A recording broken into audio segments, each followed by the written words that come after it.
याकूब हुसैन, वो भी अलवर के ही थे। याकूब हुसैन के पिताजी वो अजमेर में कोई नौकरी करते थे। अब थोड़ी सी सुनो कथा।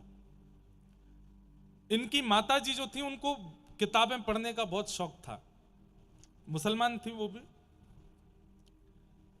किताबें पढ़ते पढ़ते पढ़ते कभी एक किताब दो तो पढ़ते पढ़ते इतनी इच्छा हुई कि एक दिन विवाह से पहले उन्होंने रामचरितमानस को पढ़ा, और जैसे ही दो चार दोहे चौपाइयां पढ़ी, इतना आनंद आया उनको पढ़ने में कि वो अपने पिता माता से छुप छुप के पढ़ने लगे।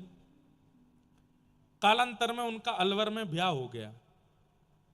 ब्याह के बाद भी वो पति से छिप करके मानस जी पढ़ती थी। उनकी एक हिंदू सहेली थी, उससे वो पूछती थी मुझे रामचरित्र पढ़ करके, मानस जी पढ़ के इतना सुख मिलता है कि मैं क्या बताऊं, लेकिन मैं खुल के नहीं पढ़ सकती। तो उनकी सहेली ने बताया, बोले अभी तो तूने तुलसीदास जी के द्वारा रचित मानस जी पढ़ी हैं, अगर तूने वाल्मीकि जी के द्वारा रचित रामायण कभी पढ़ ली तो तुझे इतना आनंद आएगा कि क्या बताएं, पर वो संस्कृत में है।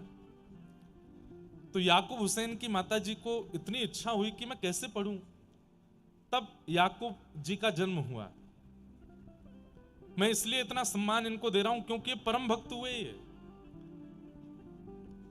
धीरे धीरे ये बड़े हुए, अलवर में डॉक्टरी की पढ़ाई कर रहे थे। ज्यादा पुरानी बात नहीं है।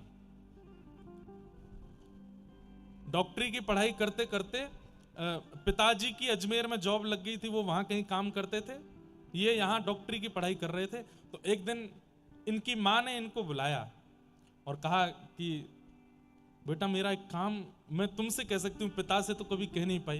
बोले क्या बात है मां? तुम पढ़ने लिखने में इतने होशियार हो, इतना जल्दी तुमको सब कुछ याद हो जाता है, मेरे लिए एक काम करोगे? बोले क्या? संस्कृत पढ़ लो, और संस्कृत पढ़ करके तुम संस्कृत श्लोकों का अनुवाद करना सीख लो। बोले मां उसकी आवश्यकता क्यों है? बोले मुझे रामायण सुननी है, मुझे वाल्मीकि जी के द्वारा रचित रामायण का अनुवाद सुनना है, वो तुमसे ही सुनना, और किसी से मैं सुन नहीं सकती। उन्होंने कहा माँ ये तो बहुत अपराध है ना, हमारे कौम में तो ये अधिकार नहीं है। बोले इसीलिए तो छुप करके तुम पढ़ लो। अलवर के बड़े बड़े पंडितों के पास याकूब जी गए, लेकिन किसी ने भी उनको पढ़ाया नहीं। बोले अरे तुम मांस खाते हो, ऐसे ऐसे करते हो, हम कैसे पढ़ाते हैं? इन्होंने ये बात अपनी मां से जाके कही, तो मां ने कहा तो बेटा तू एक काम कर, तू मांस छोड़ दे। उन्होंने मां से कहा मां वो साल भर में हमारे कई त्योहार आते हैं, उसमें तो खाना पड़ता है। बोले कि मैं तेरे लिए कुछ ऐसा बना दूंगी, सबको लगेगा कि तू वही खा रहा है, लेकिन वो नहीं होगा, तू छोड़ दे मांस। तो इन्होंने मांस छोड़ दिया, और एक पंडित जी को इन्होंने विश्वास आश्वासन दे दिया कि मैंने मांस छोड़ दिया, मुझे संस्कृत पढ़ाई है। तो रात्रि की बेला में जब पूरा नगर सोता था, तब पंडित जी इनको संस्कृत पढ़ाते थे।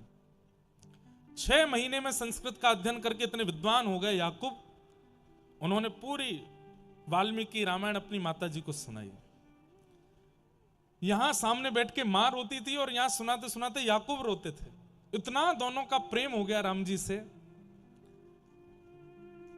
अब तो कुछ महीनों बाद रामायण पूरी हो गई, तो इनके मन में इच्छा होने लगी मैं और क्या पढ़ूं, और क्या पढ़ूं। तब इन्होंने अपने उन्हीं गुरुदेव पंडित जी से पूछा मैं और क्या पढ़ूं। तब इन्होंने कहा रामायण हो गई, अब गीता पढ़ो। तो उन्होंने गीता पढ़ी, तो इनको और आनंद आया। बोले कि ऐसा लग रहा है कि मैं प्यासा रह गया हूं, कुछ बताइए ना मैं क्या पढ़ूं। अपनी डॉक्टरी की पढ़ाई भी कर रहे थे। तब पंडित जी ने इनसे कहा एक काम करो, तुम श्रीमद् भागवत पढ़ो। तब इन्होंने श्रीमद् भागवत का अध्ययन किया। प्रथम द्वितीय तृतीय चतुर्थ पंचम षष्ठम सप्तम अष्टम नवम दसम स्कंद तक इन्होंने पढ़ लिया। 10वें स्कंद में जैसे ही गोपी गीत आया, तब कथामृतम, बस रुक गए वहीं पर, और सालों साल निकल गए, गोपी गीत से आगे पन्ना पलट ही नहीं पाए, बस रोते रहते और गोपी गीत को पढ़ते रहते। याकूब हुसैन अलवर के किसी विद्यालय की लाइब्रेरी में पढ़ने जाते थे, और बस रोते रहते थे मैं क्या करूं, ये कितना प्रेम है, ये कितना रस है। ये गोपियां जिन कृष्ण के लिए गा रही हैं, मेरे को उनके दर्शन की इच्छा हो रही है, उनकी झांकी देखनी है, उनका स्वरूप देखना है। तभी एक दिन ये लाइब्रेरी में पढ़ रहे थे तो सामने वाली बेंच पर एक व्यक्ति आकर के पढ़ने लगा। इन्होंने जैसे ही उसको देखा तो उसके माथे पर तिलक था, गले में कंठी माला थी और हाथ में नाम जप चल रहा था और वो पन्ने पलट के पढ़ता जा रहा था, नाम जप कर रहा था। इनको लगा ये मुझे कुछ बता सकता है। तब इन्होंने उस व्यक्ति से बात की, बोले कि आप हिंदू हो? बोले हाँ। ये क्या कर रहे हो आप हाथ में? बोले माला जप रहे हैं। बोले इससे क्या होता है? बोले इससे हमारे ठाकुर श्री राधा मोहन प्रभु दर्शन देंगे, नाम जप से दर्शन होता है। तो याकूब जी बोले ये मुझे दे दो, मैं भी जप लूं, मैं भागवत पढ़ता हूं, मेरी भी दर्शन की इच्छा है। बोले ये मैं नहीं दे सकता, ये तो कोई आचार्य देते हैं, ये तो कोई महापुरुष देते हैं, दीक्षा देते हैं, दीक्षा में नाम देते हैं, उसके जाप से ही ठाकुर जी का अनुभव होता है। अच्छा भैया एक बात बताओ, तुम्हारे यहां केवल हिंदुओं को ही दीक्षा लेने का अधिकार है, मुसलमान नहीं ले सकते? उन्होंने कहा ले सकते हो, बस तुम्हारे कौम के लोग तुमको कुछ कहे नहीं। बोले कि उनसे तो मैं छुपा लूंगा, पर मैं किनसे दीक्षा लूं? तब उन्होंने कहा हमारे अलवर के ही जन्मे हैं लेकिन जयपुर में विराजते हैं श्री श्यामचरण दास जी महाराज, उनके पास जाओ। तब आपने संभवतः श्यामचरण दास जी या उनकी परंपरा के कोई आचार्य, में से भूल हो रही होगी, या सरस माधुरी जी संभवतः, उनके वे अलवर आए थे और ये उनका सत्संग करने के लिए गए थे। सत्संग में सब लोग बैठ करके आनंदित हुए, लेकिन सत्संग विश्राम के बाद सब उठ के चले गए, पर कोने में बैठे याकूब हुसैन बस रोते रहे रोते रहे।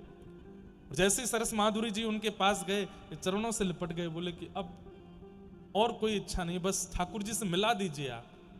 तब उन्होंने इनको नाम प्रदान किया, कंठी प्रदान की, तिलक प्रदान किया और इनका नामकरण कर दिया सनम सखी, तुम्हारा नाम सनम सखी। और बस उसी दिन से प्रिया प्रियतम के ऐसे भाव में निमग्न हुए। वे याकूब हुसैन भी आपके अलवर के थे।